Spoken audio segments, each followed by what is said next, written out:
What's going on, guys?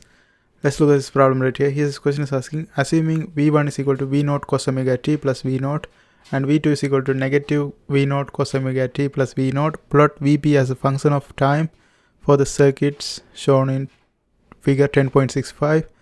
Assume it is constant. Okay, now first we are going to apply Kirchhoff's current law. Apply KCL at point P.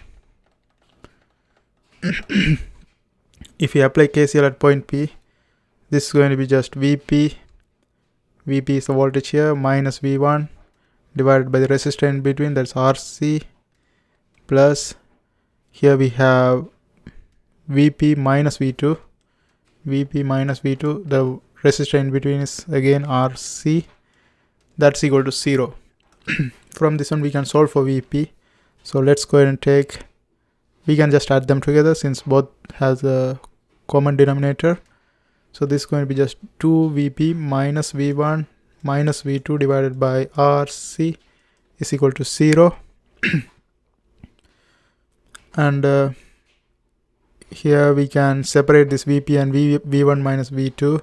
If we do that, this is going to be just 2Vp divided by RC, and this will become minus. If I take minus common, this is going to be just V1 plus V2 divided by RC, that's equal to 0. And if I move this one to the other side, we will have 2Vp over RC is equal to V1 plus V2 divided by RC. Here we can cancel this RC and the 2 goes to the denominator, so Vp will become V1 plus V2 divided by 2. Now instead of this V1 and V2, we are going to plug the given value V0 cos omega t plus V0 and minus V0 cos omega t plus V0.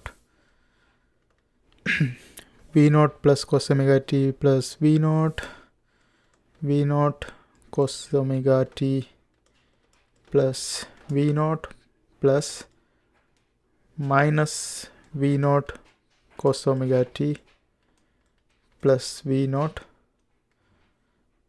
that one divided by 2.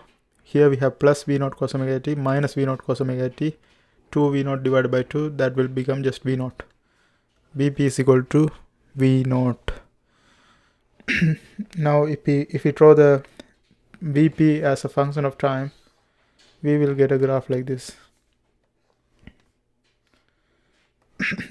Time t, this one is Vp and Vo is here, and that's constant, so the graph is going to look like this.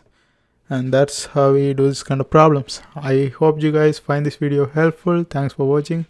And if you are trying to learn